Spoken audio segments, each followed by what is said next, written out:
Bienvenue si vous nous rejoignez dans la salle Alan Turing du Paris-Saclay Summit. Je vous propose qu'on découvre tout de suite les mystères du cerveau et de l'esprit avec Hugo Botman, psychiatre à l'hôpital Bicêtre et chercheur associé à l'Institut du cerveau et dans l'équipe MOOTS de l'Université Paris-Saclay.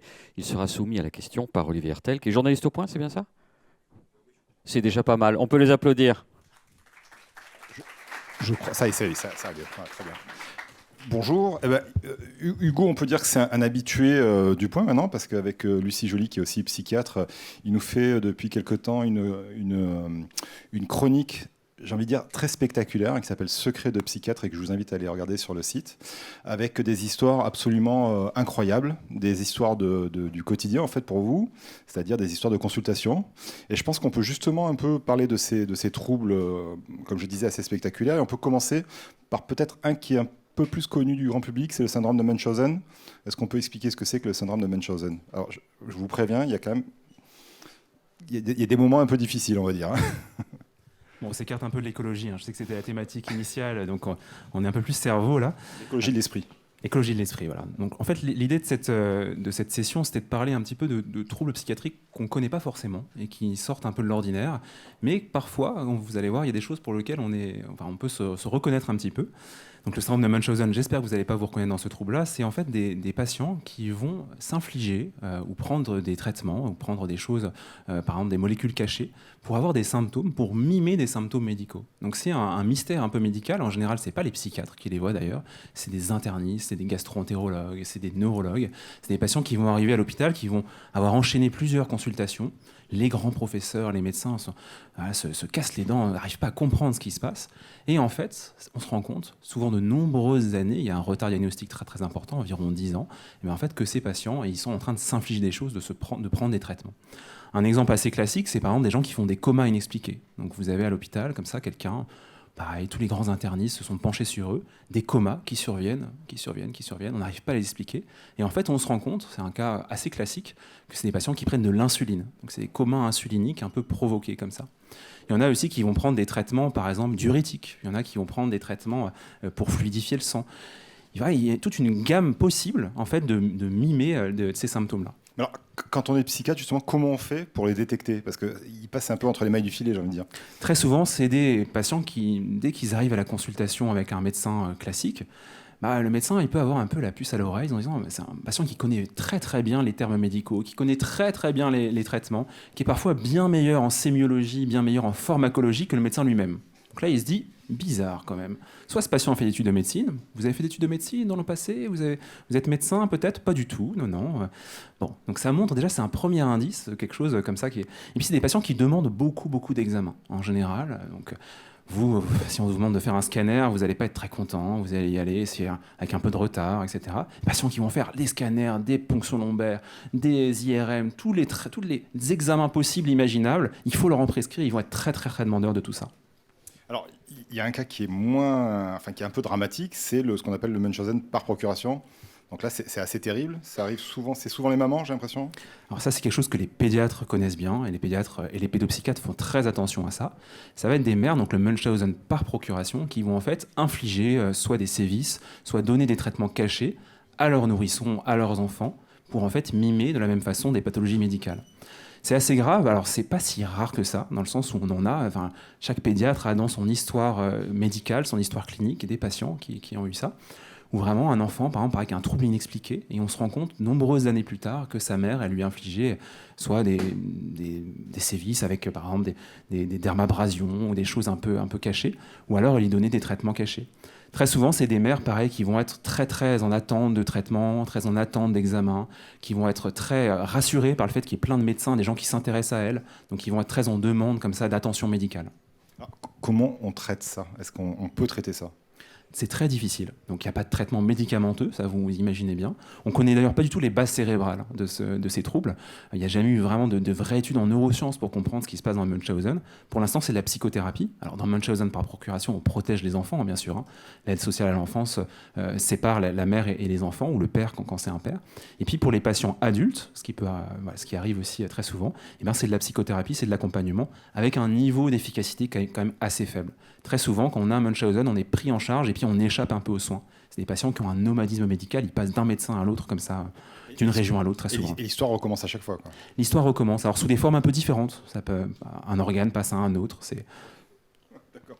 Alors, on va parler d'un autre trouble qui, lui, a priori, on le connaît un peu mieux, c'est les TOC. Là, vous m'aviez raconté une histoire qui était assez étonnante, c'est que vous aviez un patient qui venait en consultation, vous lui posez des questions, classiques, sauf qu'il mettait beaucoup de temps à répondre. Pourquoi ? Alors les TOC, c'est un trouble qu'on a l'impression de très bien connaître. On se dit, les TOC, c'est quand j'ai peur d'être sale et donc je me lave pour éviter d'être sale. En fait, c'est pas du tout ça le TOC. C'est quelque chose de beaucoup plus complexe, qui est un phénomène marqué par le doute, une espèce de doute obsessionnel constant sur les choses qu'on est en train de faire, sur les choses qu'on est en train de penser. Alors typiquement, sur le patient dont je parle, c'est un patient qui mettait beaucoup de temps à répondre. Et au bout de un certain nombre de consultations, quand même, je lui dis non, mais qu'est-ce qui se passe ? Pourquoi vous mettez autant de temps à répondre ? Je suspectais peut-être un retard mental, quelque chose. Et en fait, je me suis rendu compte, parce qu'il me l'a dit, que le patient ne parlait qu'en alexandrin. C'est-à-dire qu'il avait un perfectionnisme syntaxique qui faisait que les phrases qu'il devait me faire, c'était de l'alexandrin. Ce qui mettait, déjà, il répondait assez rapidement pour parler en alexandrin, un certain temps de réponse, une certaine latence de réponse. Donc en fait, le TOC, c'est très complexe, parce qu'il y a à la fois des TOC qui sont physiques, des choses qu'on peut voir, avec des compulsions physiques, des patients, par exemple, qui vont avoir des obsessions d'ordre, qui vont ranger, qui vont mettre en ordre leur appartement, des obsessions de contamination, et qui vont faire en sorte de toujours être très propres, qui vont prendre des douches pendant 20, 30, 40, 50 minutes, ou qui vont se laver les mains de façon excessive, parfois 300, 400 fois par jour. Et puis il y a des TOC qui sont beaucoup plus complexes, qu'on dit primaires, pour lesquels il n'y aura pas de compulsion forcément visible. Et ces TOC-là, on a beaucoup de mal à les diagnostiquer. En général, ils passent à la trappe du regard des psychiatres, parce que c'est des TOC mentaux, donc notamment des gens qui vont faire des listes, qui vont compter, ou qui vont éviter des pensées un peu qui peuvent avoir liées au sexe ou liées à des choses compliquées.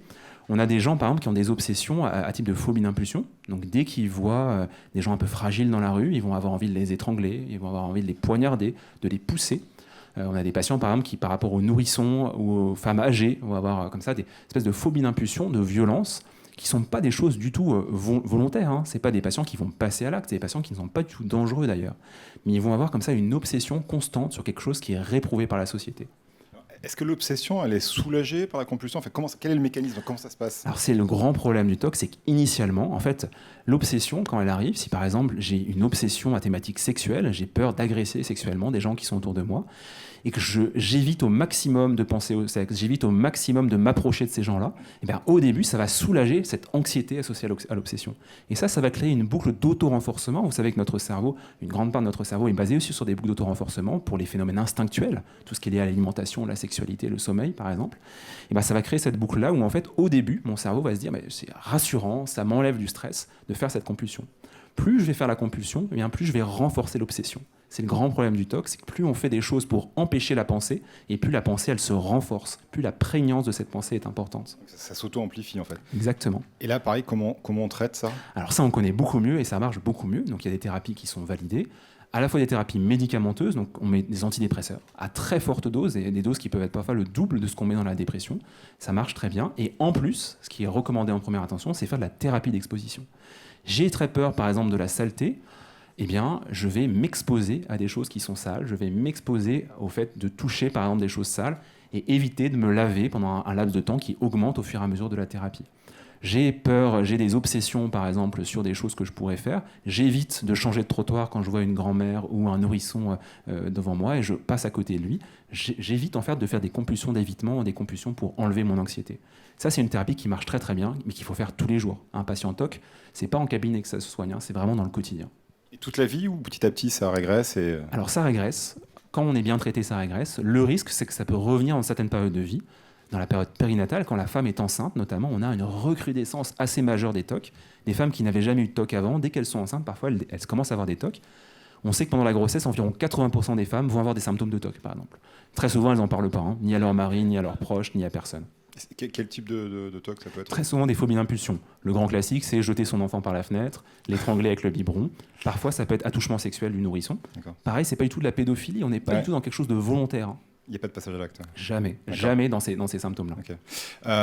Est-ce qu'on peut soi-même se dire tiens, j'ai un doute, j'ai un TOC, est-ce qu'on peut un peu... C'est quoi le seuil pour considérer qu'on a vraiment un TOC ? Si je me lève 3 fois les mains par jour, ou 4 fois, ou 5 fois, est-ce qu'on peut le faire soi-même, le diagnostic en fait ? Pour que ça soit vraiment un trouble, il faut que ça soit douloureux dans le quotidien. Il y a des patients en TOC, moi j'ai eu un de mes patients par exemple, il n'avait que 4 heures de sommeil, le reste du temps c'était vraiment uniquement pour les compulsions.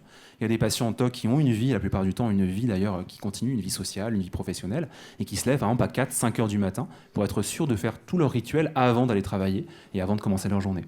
Donc dans ces cas-là, bien sûr, il faut être traité, il ne faut pas vivre ça au quotidien.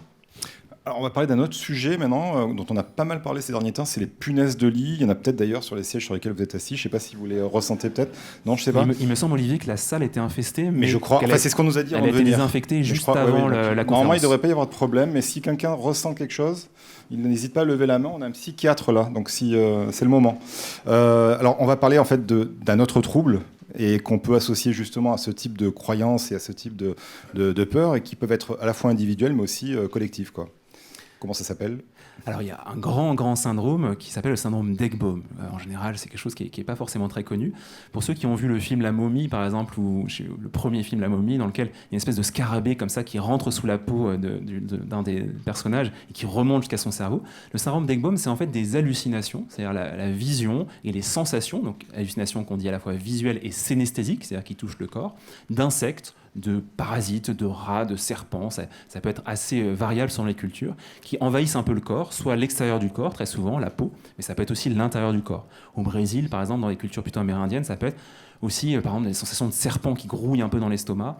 Et puis nous, à Paris, on est vraiment sur les punaises de lit, sur les poux, sur les puces, ce genre de choses. C'est vraiment un syndrome d'Ekbom collectif, là, pour le coup. Tout le monde a un peu ressenti ou a vu chez lui des punaises de lit, en fait. Alors ça, c'est un des effets aussi du fonctionnement de notre cerveau. Alors, une des grandes théories actuelles sur le cerveau en neurosciences, c'est ce qu'on appelle le cerveau bayésien. C'est l'idée que finalement, notre cerveau utilise des prédictions probabilistes, comme une sorte de croyance, finalement, sur le monde environnant, une sorte de matrice probabiliste pour comprendre le monde qui l'entoure, et que cette matrice probabiliste, elle vient un peu biaiser les perceptions, les signaux sensoriels qui nous viennent. Donc si par exemple là vous entendez le son de ma voix au fur et à mesure de cette conférence, en fait il y a un grand nombre des mots que je suis en train de prononcer qui sont prédits à l'avance par votre cerveau. Il y a une probabilité très forte qu'après certains mots que je vais prononcer, il y ait d'autres mots qui soient prononcés. Et bien, c'est un peu pareil, c'est que si jamais vous avez des attentes très fortes, des prédictions très fortes sur un phénomène sensoriel que vous êtes en train de vivre, et bien ce phénomène sensoriel il peut apparaître, vous pouvez le ressentir. Donc ça met un peu de distance par rapport à la réalité du monde qui nous entoure. En fait, le monde qui nous entoure, c'est un peu une hallucination contrôlée par la matrice probabiliste qu'il y a dans notre cerveau. Ça, c'est la grande théorie en neurosciences. Si maintenant vous vous attendez très fortement, vous êtes persuadé que dans le cinéma pâté où vous êtes allé juste avant, eh bien, il y avait des punaises de lit, parce que vous avez eu un article dans Le Point qui montrait qu'il y avait plein de punaises de lit, eh bien là, vous allez pouvoir commencer à avoir des sensations un peu étranges. Vous allez commencer, parfois, vous allez voir quelques points noirs sur votre lit, vous allez sentir des sensations un peu bizarres en vous couchant. Donc finalement, votre phénoménologie du monde environnant va être impactée par ces prédictions que vous allez avoir. Dans le syndrome d'Ekbom, ça prend une proportion énorme. C'est-à-dire que c'est des gens qui vont vraiment percevoir en général une invasion d'insectes, une invasion très forte de parasites qui vont emplir le corps. Alors c'est quelque chose qu'on voit beaucoup dans les troubles neurodégénératifs, des patients qui par exemple ont des baisses de voies cérébrales de traitement de l'information visuelle, auditive. Et puis aussi pour ceux qui prennent du crack. Ça c'est un des grands problèmes des patients qui prennent du crack. Ils ont très souvent des sensations comme ça d'insectes sous la peau. C'est décrit de façon très claire pour eux. C'est vraiment une altération finalement du cerveau oui. sous les produits, quoi. Ce qui est assez troublant aussi, c'est que souvent ces patients-là cherchent à démontrer en fait la réalité de leurs hallucinations. Et il y a une histoire qui est assez incroyable, c'est qu'une personne qui pensait être infestée de punaises de lit chez elle, sur le corps, etc., elle a voulu le démontrer à son médecin et ça s'est pas très bien passé, quoi. Alors très souvent, donc c'est ce qu'on appelle le signe de la boîte de l'allumette. Les patients, ils arrivent dans le cabinet du dermatologue, par exemple, avec un échantillon le parasite qui les infecte. Et bien sûr, il n'y a pas grand-chose, alors des morceaux de peau, mais le patient voit des parasites dans la boîte d'allumettes ou dans le petit tube qu'il a ramené à son dermatologue. Donc ça, c'est un grand classique, en effet, d'imprégnation de notre perception, finalement, par ce qu'on s'attend à percevoir. Ça peut aller assez loin. Donc vraiment, c'est des gens, même après qu'on leur ait dit qu'il n'y a rien, qui peuvent continuer à croire qu'ils sont infectés par des poux, par des parasites. Ils changent de parasite en fait. Si on ne l'a pas trouvé dans la petite boîte, ils vont en ramener d'autres, quoi. En général, c'est un seul parasite quand même. Okay. On va parler d'un autre phénomène, enfin un autre trouble, et qui d'ailleurs, même deux troubles, on va dire, deux troubles qui sont assez proches. C'est le déni de grossesse et la grossesse fantôme. Alors d'ailleurs, la grossesse fantôme, demain, il y a justement une chronique dans Le Point, donc il faut vraiment la lire parce que c'est passionnant. Donc d'abord, qu'est-ce que c'est que ces deux troubles-là et comment ils sont liés l'un à l'autre ? Alors on sort un petit peu de la pathologie psychiatrique, hein. On sort un petit peu de ces phénomènes très pathologiques dont on parlait, parce que là, le déni de grossesse et la grossesse fantôme, c'est pas vraiment des pathologies. C'est plutôt des phénomènes un peu psychosomatiques, un peu étranges d'ailleurs, qui surviennent, qui sont un peu légendaires, hein. Très souvent, il y a des mythologies autour de ça, des mythologies culturelles. Il y a des gens qui disent « mais moi j'y crois pas, moi j'y crois ». Quand on est médecin, on en voit, donc on est obligé de constater ces phénomènes-là. Pour en faire un petit peu une description, le déni de grossesse, c'est des femmes qui vont avoir une grossesse évolutive, donc un bébé en pleine croissance, et qui parfois, jusqu'à la fin de la grossesse, jusqu'à l'accouchement, ne vont pas se rendre compte, ne vont pas prendre conscience de cette grossesse. Ça va encore plus loin, c'est que le corps, finalement, va dissimuler cette grossesse, si on utilise des termes un peu psychologiques comme ça, en faisant en sorte qu'il n'y ait pas de symptômes. C'est-à-dire que tous les symptômes de grossesse, les nausées, la perception des mouvements fétaux, la voussure abdominale qui apparaît normalement, et ben ça n'apparaît pas.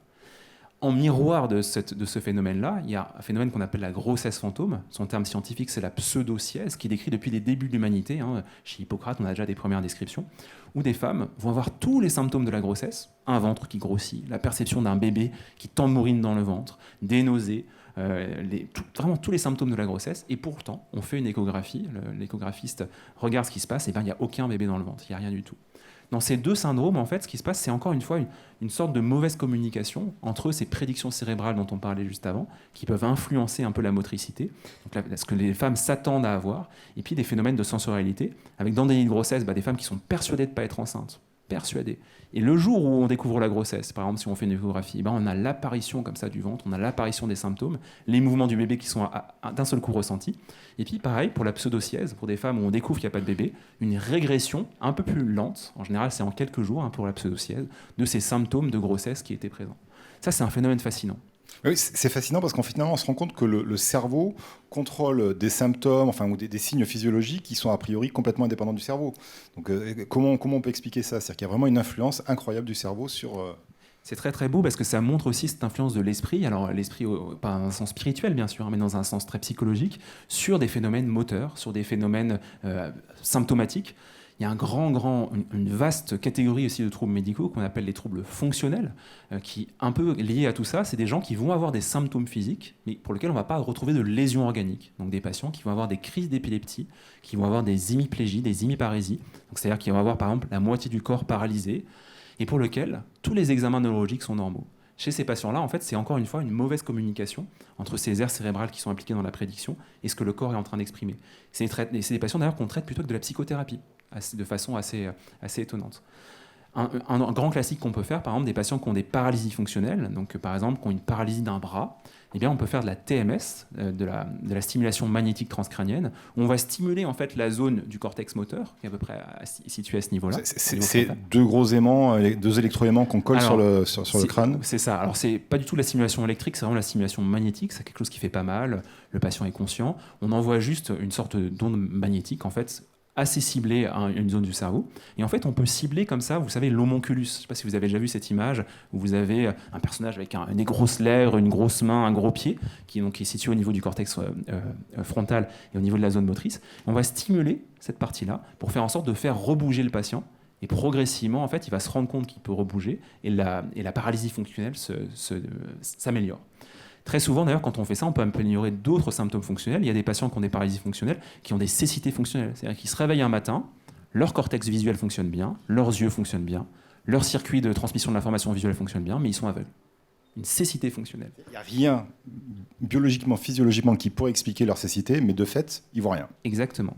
Donc dans ces cas-là aussi, on peut faire des traitements un peu alternatifs, donc notamment basés sur ces psychothérapies-là, pour faire en sorte de faire céder ces symptômes fonctionnels. Il ne faut pas confondre un peu le syndrome de Munchausen dont on a parlé tout à l'heure, donc des patients qui miment des symptômes avec ces troubles fonctionnels. Les patients, ils sont victimes de ces troubles fonctionnels, c'est-à-dire qu'ils ont la perte de motricité de leur membre inférieur, par exemple, ils n'en sont pas du tout conscients, c'est pas volontaire, c'est pas généré volontairement. C'est vraiment une sorte de trahison somatique ou une sorte de trahison de la façon dont le corps fonctionne. C'est le corps qui trahit le cerveau un peu, quoi. Ouais. Je ne sais pas dans quel sens on peut le voir. Ou le cerveau qui est... dans l'autre sens aussi. Alors, on va parler d'un autre trouble que je trouve assez extraordinaire. C'est, alors, peut-être des gens ici ont déjà fait des expériences de mort imminente. C'est sur ce sujet que les gens aiment beaucoup et qu'on voit une espèce de lumière au bout du tunnel, enfin ce genre de choses, des corporations, etc. Là, on va aller beaucoup plus loin. C'est des gens qui sont persuadés qu'ils sont morts tout le temps. C'est-à-dire qu'ils viennent vous voir en consultation, mais ils sont morts. Alors, c'est le cas, hein. C'est difficile, mais...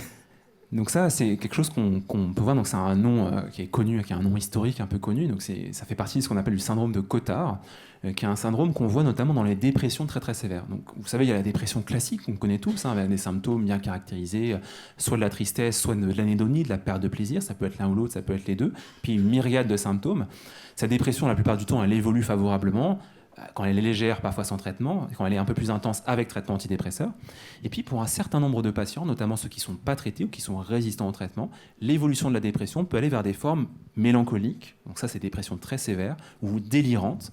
Et dans ces formes-là, on a ce syndrome de Cotard, où c'est des patients qui vont avoir progressivement la sensation qu'ils sont déjà morts, ou la sensation que leurs organes ne fonctionnent plus, qu'il y a une dysfonction d'organes, ou qu'on leur a volé des organes. Un grand classique, c'est, je vous donne une situation vécue, une grand-mère qui est traitée pour une dépression. Et puis le lendemain, j'arrive dans sa chambre et elle me dit docteur, on m'a volé mon cœur pendant la nuit. Mon cœur a disparu, je sens que j'ai plus de cœur, plus rien ne fonctionne à l'intérieur de mon corps, mes organes ont disparu. Quelqu'un est venu pendant la nuit, m'a volé mon cœur. Ça, c'est un grand classique de syndrome de Cotard. On peut avoir des formes un peu plus légères, des patients par exemple qui vont avoir une sensation de putréfaction, c'est-à-dire que l'intérieur de leur corps est en train de pourrir. Une patiente par exemple qui peut se dire mais quand je rentre dans la chambre, je sens une odeur de pourri. Vous ne sentez pas cette odeur de putréfaction, de pourri, comme s'il y avait quelque chose qui est en train de pourrir dans la chambre? La chambre sent la PHP, donc ça sent pas très bon, mais bon, c'est quand même pas... Voilà, on n'en est pas à ce point-là. Donc ça, c'est des signes qui sont très francs justement d'un début de Cotard. Quand ça évolue, ce syndrome-là, ça peut aller vers des formes, parfois avec des délires un peu étranges, des patients qui ont des délires d'immortalité, donc par exemple qui sont persuadés d'être déjà morts et en même temps d'être immortels. Bizarre. Problème réglé. Voilà. Des sentiments aussi de damnation, c'est-à-dire d'avoir été damnés, d'avoir fait des fautes absolument terribles. Alors, en général, ils n'ont rien fait, c'est des gens qui sont très bien, mais qui sont damnés par une divinité. Ou des sentiments un peu de dysmorphie, c'est-à-dire que leur corps est un peu modifié. Des patients, par exemple, qui peuvent avoir l'impression d'être tellement grands qu'ils touchent les étoiles, que leur corps touche les étoiles, ou d'être tellement petits qu'on ne peut pas les voir. Un sentiment de distorsion comme ça de la perception corporelle. Alors, comment on traite ces gens-là? Parce qu'en fait, finalement, la source du problème, c'est la dépression. Donc, est-ce qu'on va traiter d'abord la dépression ou est-ce qu'on va essayer de les raisonner? Mais non, vous n'êtes pas mort, regardez, je vous parle. Alors, comme c'est des formes délirantes, le raisonnement, comme tu dis, ça ne sert à rien. C'est-à-dire qu'on peut venir dire aux patients, mais si, vous voyez bien que vos organes fonctionnent bien, vous avez mangé un très bon petit déjeuner ce matin, ça a l'air de bien se passer. Ça ne va rien changer. Donc c'est des traitements en général qui sont des traitements un peu sévères, qui sont des traitements sérieux dans les troubles de l'humeur. Et notamment, le traitement qui est utilisé, c'est très souvent la sismothérapie, donc ce qu'à l'époque on appelait les électrochocs, qui est encore utilisé dans notre pratique quotidienne. C'est le traitement qui marche le mieux dans les dépressions sévères. Et c'est des traitements qui peuvent améliorer ces symptômes en général en quelques séances. D'ailleurs, on commence le traitement par sismothérapie et en 2, 3, 4 séances, on peut avoir une levée de ces symptômes. Donc un patient qui avait l'impression d'être déjà mort, qui vous dit mais je ne sais pas pourquoi je pensais ça, ou qui se souviennent parfois même plus d'avoir pu penser ça. Alors, on parlait, il faut que je le retrouve, celui-là, c'est les dysmorphies corporelles. On l'a évoqué un petit peu, donc ces gens qui pensent être tellement grands qu'ils peuvent toucher les étoiles ou tellement petits qu'on ne les voit plus, mais ça va beaucoup, beaucoup, beaucoup plus loin en fait. Ça, c'est un trouble aussi assez étonnant. Alors, il y a un trouble, je pense que tu parles du trouble de dysmorphie corporelle. Ouais. Donc ça, qui est un trouble qui sort un petit, c'est beaucoup moins grave en termes d'intensité des symptômes, mais c'est des gens, par exemple, qui sont persuadés d'avoir une difformité physique. Ils se regardent dans la glace, ils ont un nez relativement fin ou relativement classique, et ils ont l'impression d'avoir un nez énorme. Ils ont des oreilles relativement classiques aussi, ils ont l'impression d'avoir des oreilles gigantesques, des pieds monstrueux, etc. Objectivement, ils se voient comme ça, c'est-à-dire dans la glace. C'est vraiment un trouble de la perception, donc il y a de la dysmorphophobie, la sensation que la perception corporelle qu'on a est désagréable et pas celle qu'on veut. Et puis, parfois, ça peut toucher un organe, parfois plusieurs organes, parfois ça peut fluctuer. C'est des gens qui, bien sûr, avec tous les outils qu'on a de la médecine contemporaine, vont très souvent faire appel à la médecine esthétique. Donc, par exemple, vont faire des opérations répétées au niveau nasal pour réduire leur taille nasale. Quand ils tombent sur des chirurgiens qui ne sont pas forcément très éthiques avec eux, ils vont répéter comme ça des opérations, souvent à l'étranger, d'ailleurs. Et c'est des patients comme ça qui vont continuer à avoir des délires très centrés sur leur aspect corporel. Et malgré les informations contraires, malgré tout ce qu'on va leur dire autour d'eux, ils ne vont pas en changer. Ça se rapproche un peu des TOC. Il y a une forme extrêmement grave, je sais que tu connais, qui est assez grave, qui s'appelle l'apoptemnophilie, dans lequel c'est des patients qui vont aller tellement loin dans cette sensation de difformité physique ou dans cet inconfort physique qu'ils vont demander des amputations. Et donc, alors en France, bien sûr, ils ne font pas ça, mais ils vont à l'étranger, parfois au Brésil notamment, où ils vont te demander à se faire amputer parce qu'il y a une de leurs jambes qui les dérange, leurs deux jambes qui les dérangent, et donc ils vont demander une amputation. Donc ça c'est vraiment une réalité, c'est-à-dire qu'il y a vraiment des patients qui ont réussi, qui ont trouvé un chirurgien véreux capable de les amputer tout simplement parce qu'ils le demandaient Et ce que tu me disais, c'est qu'ils sont soulagés. C'est des cas cliniques qu'on voit. Alors, heureusement, c'est un trouble qui est relativement rare, mais c'est des cas cliniques qu'on voit. Et en effet, où on a une sorte de désir comme ça de l'amputation et un soulagement des patients après qui se sentent bien avec une partie de leur corps comme ça qui a été retirée. Très souvent, c'est comorbide, c'est quand même avec des troubles très psychotiques, avec des patients qui peuvent avoir des symptômes psychotiques aussi, mais parfois ça survient sans diagnostic sous-jacent, sans psychose. Il y a juste ça qui est sous-jacent. Alors, sans aller aussi loin, est-ce qu'on peut considérer que Michael Jackson était concerné par ce trouble-là ? Alors, comme tu le sais, jamais de diagnostic à distance, jamais sans avoir vu des patients. Donc, il y a des gens, il y a des psychiatres qui ont fait des hypothèses sur les phénomènes qui étaient présentés par Michael Jackson, parfois son addiction à la chirurgie esthétique, mais bien sûr, on ne peut pas faire de diagnostic sans l'avoir. On peut le retrouver aussi, donc, cette addiction à la chirurgie esthétique, mais on peut aussi le retrouver chez des gens qui font du bodybuilding à l'excès et qui se revoient dans le miroir et se trouvent toujours aussi maigres. La dysmorphophobie, c'est quelque chose qui est très transdiagnostique, c'est-à-dire qu'on le retrouve dans les troubles du comportement alimentaire, majoritairement à sexe ratio féminin, donc avec des femmes qui vont se trouver beaucoup trop grosses, alors qu'en fait elles sont très, très fines et qu'elles sont même avec une maigreur presque rachitique. Et puis chez l'homme, il y a une dysmorphobie qui est assez étonnante, notamment pour ceux qui font du culturisme, avec des hommes qui vont faire beaucoup de musculation, qui vont avoir un développement musculaire très important. Ils vont se regarder dans la glace, c'est toujours assez surprenant, et ils vont se trouver pareil, rachitiques, tout petits, très maigres, beaucoup moins musclés que leurs collègues de la salle de musculation. Donc ça, c'est un phénomène un peu en miroir aussi qu'on retrouve, qui est variable selon le sexe. Donc le traitement, là, on a évoqué la chirurgie, l'amputation, donc ça, c'est pas le bon traitement. Non, on ne conseille pas. Ok, et qu'est-ce qu'on fait alors comment on se débrouille avec ce genre de situation ? Alors, la recherche est encore balbutiante sur ces troubles-là, parce que malheureusement, c'est difficile de faire des grandes cohortes de patients pour comprendre ces phénomènes. On sait que les antidépresseurs à forte dose, comme dans le TOC, ont une efficacité et permettent de soulager un peu ces symptômes, mais il n'y a pas de traitement miracle. C'est des pathologies qu'on soigne assez mal pour l'instant. Les psychothérapies aussi sont conseillées plutôt de TCC, donc thérapie cognitive et comportementale. Mais c'est très balbutiant encore. On va parler pour terminer peut-être d'un syndrome que moi je trouve assez mignon, mais même s'il est quand même assez délicat aussi. C'est donc le syndrome d'Alice au Pays des Merveilles. Donc on l'a légèrement évoqué, est-ce qu'on peut le détailler un petit peu plus ? Alors, syndrome d'Alice au Pays des Merveilles, c'est un joli nom, poétique. Moi j'aime beaucoup ce syndrome. Alors c'est quelque chose qu'on peut voir. Moi je faisais beaucoup d'administration de kétamine à visée antidépressive. Donc la kétamine, c'est un traitement apparenté psychédélique qu'on donne pour des patients comme traitement antidépresseur, d'action rapide. Donc c'est un traitement qui est très très efficace rapidement sur les symptômes de la dépression. Qui à l'origine n'est pas du tout prévu pour ça, et prévu pour la douleur Tout à fait. Qui à l'origine est plutôt un anesthésique. Donc ça déconnecte un peu les centres de communication entre le corps et le cerveau. Notamment c'est un anesthésique qu'on dit dissociatif. C'est-à-dire qu'à faible dose, il va provoquer une dissociation. Donc la dissociation, c'est à la fois une dépersonnalisation, la sensation que son propre corps devient un petit peu étranger, on perd un peu les sensations corporelles, et une déréalisation, la sensation que le monde environnant est un peu bizarre. Et donc sous kétamine, en fait, les patients ils vont avoir ces phénomènes un peu, alors qu'on dit d'autoscopie, ils vont sortir un peu de leur corps, ils vont flotter un peu au-dessus de leur corps, comme si finalement ils voyaient un peu le monde à 1 ou 2 mètres de distance. Ils vont avoir la sensation que le monde extérieur est très éloigné, comme si finalement il y avait une sorte de tunnel blanc, ça ressemble un peu aux expériences de mort imminente. Et puis ils peuvent avoir une sensation de dysmorphie, donc ça c'est vraiment le syndrome d'Alice au Pays des Merveilles. La sensation de devenir tout petit, comme une brindille. C'est un patient qui est toujours, à chaque fois je prends de la kétamine, je deviens comme une petite brindille ou comme un phasme, vous voyez le phasme qui ressemble à une petite brindille, ou alors comme quelque chose de gigantesque, où il me disait, j'ai l'impression que vous êtes tout petit à côté de moi, un corps très très grand comme ça dans la chambre. Et donc ça se retrouve dans le syndrome d'Alice au Pays des Merveilles, qui est aussi un syndrome neurologique. En neurologie, on appelle ça syndrome de Todd, notamment quand il y a certaines lésions neurologiques, pour lequel des patients comme ça, de façon chronique, ils sont dans la rue, ils vont travailler, et ils vont d'un seul coup avoir la sensation de devenir tout petit, ou de devenir très très grand, donc des sensations de dysmorphie, de micropsie ou macropsie, et qui font appel bien sûr à quand Alice, dans le conte éponyme, prend les champignons magiques. C'est-à-dire que ça se produit à tout moment au quotidien, et on peut... Dans le syndrome de Todd, ouais, ça peut venir un peu... Alors c'est très souvent majoré par le stress, situation un peu stressante, mais sinon ça se produit à tout moment. Et les patients qui sont traités par kétamine, qu'on traite nous en psychiatrie par kétamine à visée antidépressive, eh bien par contre c'est uniquement pendant la prise du traitement. Ça dure 45 minutes, ils ont ces sensations-là, et après ça diminue. On est avec eux, on les accompagne, on les laisse pas dans une pièce tout seul, on est avec eux, c'est une sorte de... J'aime pas trop le mot trip, mais d'accompagnement quand même, de psychothérapie accompagnée de ces patients. Alors, on dit dans l'oreillette que c'est peut-être le moment des questions, je crois, c'est ça Oui, même c'est, oui. Mais vous n'avez pas d'oreillette, donc j'ai bien aimé l'expression. C'est une hallucination. Déjà, on applaudit Hugo Botman, merci beaucoup. Et c'est à vous, cher public, de vous creuser le cerveau. On commence avec vous, madame, on vous donne un micro. Bonjour, merci beaucoup. Vous avez décrit quelques-uns de mes cauchemars, donc j'espère que je ne suis pas complètement folle. Question sur le gut-brain axis. Donc on en parle beaucoup pour la dépression. Est-ce qu'il y a des choses qui sont faites pour ces troubles non communs ? Alors c'est un axe de recherche fascinant. Alors justement dans le labo de Paris-Saclay auquel j'appartiens, le MOODS, c'est un des axes de recherche. Donc le gut-brain axis, en gros, c'est l'idée de l'interoception. L'interoception, c'est le traitement par le cerveau des signaux qui viennent de l'intérieur du corps.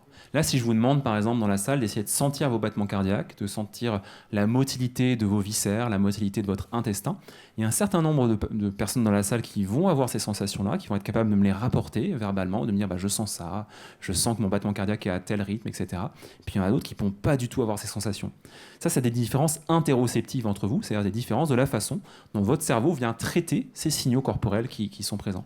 En fait, ces signaux corporels, ils sont très important pour plein de choses, pour la prise de décision, pour les jugements que vous faites sur les autres, pour les émotions que vous allez avoir. Et ça a été un champ pendant très longtemps qui a été un peu méconnu des neurosciences et de la psychologie cognitive en général, où on faisait très attention à la psychologie, aux idées, à ce qui se passe de très haut niveau dans notre pensée et assez peu à ce qui se passe au niveau de nos viscères. Et donc, bien sûr, en ce moment, ça revient pour comprendre la dépression, les troubles de l'humeur. Les patients déprimés, on se rend compte notamment qu'il y a des dysfonctions, avant même le début de la dépression, de cette communication entre le cerveau et les viscères. Donc avec des phénomènes assez intéressants pour la façon dont on va juger la valence des choses du monde extérieur. Donc par exemple, si je rencontre quelqu'un, que cette personne, elle me semble plutôt positive avec moi, qu'elle me semble plutôt sympathique, qu'elle me semble plutôt au contraire négative, au contraire un peu aversive, ça va impliquer justement ces phénomènes interoceptifs, ça va impliquer cette communication entre le cerveau et nos jugements internes interoceptifs. Il y a un autre axe de recherche qui n'est pas du tout le nôtre, mais qui est un axe qui est fait par certains laboratoires, dans certains laboratoires français, c'est tout ce qui est lié aux bactéries. Parce que bien sûr, cet axe intestinal dont parlait madame, eh bien, elle est influencée aussi par votre microbiote, c'est-à-dire toutes les bactéries qui tapissent votre système intestinal. Et on sait notamment qu'il y a certains types de microbiotes qui vont favoriser aussi des processus de comportement alimentaire, des processus de choix, des décisions que vous allez prendre, de l'achat d'une maison, etc. Ça peut être influencé par des choses qui sortent largement aussi de la psychologie. C'était donc ça. Ça peut nous servir à nous dédouaner des bêtises qu'on fait. Est-ce que ça nous rend moins empathique si on ne ressent pas ce que vous dites, si j'arrive pas à me projeter sur mes viscères? Est-ce que je suis moins empathique avec l'humain qui est en face de moi? Tout à fait. Alors, ça a été un axe de recherche, pour l'instant pas trop concluant, mais qui est encore en cours d'exploration. Des gens qui ont des déficits de l'empathie ou des déficits de la théorie de l'esprit. Théorie de l'esprit, c'est la capacité à deviner ce qui se passe dans la tête de l'autre. Là, par exemple, si j'ai une théorie de l'esprit, je peux essayer de deviner ce qui se passe dans votre tête au premier rang. Est-ce que vous trouvez ça intéressant, nul? Est-ce que vous avez envie de partir? Je le connais, je te déconseille. Je le connais, je te déconseille d'essayer de comprendre ce qui se passe. Ça, c'est la théorie de l'esprit. Cette théorie de l'esprit, elle est un peu déficitaire pour certaines personnes, donc dans les troubles du spectre autistique notamment, où vous savez qu'ils ont beaucoup plus de mal à deviner vos états mentaux, à deviner vos émotions. Et donc il y a des chercheurs qui ont essayé de remplacer, de se dire, il y a des troubles un peu du microbiote chez ces patients, et de remplacer le microbiote des patients autistes notamment, en leur donnant des petites capsules avec du microbiote qui étaient fait notamment à partir de matières fécales. Donc on extrait les matières fécales, on en fait du microbiote et on le donne aux patients. Pour l'instant, c'est un champ de recherche encore balbutiant aussi, les résultats ne sont pas concluants, mais probablement de l'avenir. Monsieur, on va vous donner un micro. Merci. Bonjour, merci pour cette Merci de vous lever, on vous voit bien. Je vous en prie, que vous soyez dans la lumière. Pour cette conférence. Je voulais savoir si vous aviez déjà été confronté à des patients qui étaient atteints du syndrome de Capgras, où on a l'impression que les proches sont des sosies. Voilà. Alors c'est un syndrome fascinant, alors qui est à la frontière neurologie-psychiatrie, très souvent en fait dans les Capgras. Donc il y a un syndrome décrit depuis très longtemps, juste pour le décrire. C'est un syndrome où vous voyez votre femme, votre mari, vos amis qui rentrent dans une pièce et vous êtes persuadé qu'ils ont été remplacés par quelqu'un. Vous vous dites, mais c'est un étranger, je ne connais pas cette personne-là. Donc c'est terrible dans un couple, vous imaginez quand la personne avec qui vous avez vécu toute votre vie développe ce syndrome-là. Alors ce qui est assez étonnant, c'est que vous avez l'impression qu'il a été remplacé par quelqu'un et en même temps, vous avez un sentiment de familiarité. Vous vous dites, quelque chose que je reconnais un peu, c'est bizarre, c'est plutôt un sentiment d'étrangeté. Donc je ne reconnais pas les traits de son visage, mais je sais que c'est quelqu'un que je connais. Un peu en miroir de ce syndrome-là, il y a un syndrome de Fregoli, où là, vous avez tous les visages que vous voyez autour de vous, c'est toujours la même personne, quelqu'un qui vous suit. Donc c'est des gens qui sont persuadés d'être persuivis par quelqu'un, parce qu'à chaque fois, c'est le même visage qui revient. Alors, les psychiatres, on les voit, ces syndromes-là, et en même temps, très souvent, en fait, c'est des pathologies neurodégénératives. C'est vraiment des lésions du cerveau à la frontière entre la neurologie et la psychiatrie. Début de maladie d'Alzheimer, début de maladie de Parkinson, début de démence frontotemporale, signe d'AVC. Donc c'est plutôt des choses qui vont vraiment être dues à une lésion cérébrale. On peut les retrouver dues à des pathologies psychiatriques, notamment dans la schizophrénie, assez rarement dans la dépression, mais ça peut arriver, mais plutôt dans la neurologie. Donc oui, on en voit en pratique clinique. Très souvent, quand on en voit, on participe au traitement de la maladie de fond, mais ce n'est pas une maladie qu'on traite nous-mêmes. Oui, on va vous donner un micro là aussi. Bonjour, merci beaucoup pour la conférence. Je rebondis un peu aussi sur la question juste avant, c'était pour savoir dans quelle mesure on a observé les phénomènes au niveau du cerveau de ces troubles psychologiques et psychiatriques, et je pense en particulier à ce dont vous avez parlé sur la cécité fonctionnelle. Est-ce que finalement on arrive à mesurer quelque chose dans le cerveau qui fait que finalement il n'y a pas la connexion qui se fait et qu'on devient aveugle? Alors, dans les troubles neurologiques fonctionnels, il y a de l'imagerie, qui a été faite. Alors, c'est des patients maintenant qu'on connaît de mieux en mieux, notamment parce qu'il y a notamment en France, il y a Béatrice Garcin qui a beaucoup travaillé sur ces sujets-là. Donc, il y a de l'imagerie qui a été faite. Ce qu'on se rend compte, c'est qu'il n'y a pas de lésion, mais par contre, il y a une dysfonction de connectivité. Donc, notamment dans l'imagerie de connectivité un peu fonctionnelle, ou dans des réseaux où on peut voir un peu les fibres de substance blanche, la tractographie. On se rend compte que c'est des patients qui présentent des patterns, par exemple, la communication entre le cortex frontal, le cortex insulaire est un peu bizarre. Il y a des patterns au niveau du défaut mode network qui sont un peu bizarres. Mais il n'y a pas de pattern où on se dit, en faisant une IRM, on peut faire le diagnostic de troubles neurologiques fonctionnels. Pour l'instant, l'imagerie cérébrale en psychiatrie n'est contributive pour éliminer des diagnostics différentiels, mais n'est pas contributive pour poser un diagnostic. C'est pour ça qu'on ne parle pas de maladie psychiatrique d'ailleurs, on parle de troubles psychiatriques, parce qu'on n'a pas encore vraiment de marqueur d'organicité pour dire, avec une prise de sang, avec une imagerie, on peut dire que c'est ça. Par contre, les cliniciens, il y a des cliniciens qui sont spécialisés de ces troubles neurologiques fonctionnels, qui sont capables, grâce à l'examen clinique, de les déceler un petit peu. Il y a un de mes copains et mentors qui s'appelle Stéphane Mouchabac, par exemple, qui travaille à Saint-Antoine, qui a beaucoup travaillé sur ça. Ou par exemple, quand il y a un patient qui a un tremblement fonctionnel, donc on dit est-ce que c'est un Parkinson, est-ce que c'est un tremblement fonctionnel? Quand on fait une rythmicité comme ça, qu'on fait un rythme à côté, eh bien, le tremblement va prendre exactement la rythmicité qu'on est en train de faire. On a des tests qu'on peut faire aussi pour des patients qui font des crises épileptiques, des crises qui ne sont pas vraiment des épilepsies, pour déclencher un petit peu ces crises fonctionnelles. Pour les patients qui, par exemple, ont des paralysies aussi, on a des tests. Par exemple, si j'ai la paralysie de cette jambe-là, en bougeant cette jambe-là, je peux avoir des mouvements un peu réflexes de l'autre côté, quand c'est fonctionnel. Donc à l'examen clinique, la médecine c'est quand même majoritairement clinique pour l'instant, et heureusement, on peut avoir des choses un peu pour déceler ces syndromes. Merci beaucoup Hugo, on vous applaudit. Je rappelle, vous êtes psychiatre à l'hôpital Bicêtre, chercheur associé à l'Institut du cerveau et dans l'équipe Moods, vous l'avez cité, de l'université Paris-Saclay. Écoutez, on permute pour la dernière session de la journée. Dans quelques instants, vous aurez le loisir, le plaisir, l'honneur et l'avantage de voir un prix Nobel de chimie 2011, Dan Shechtman. À tout de suite.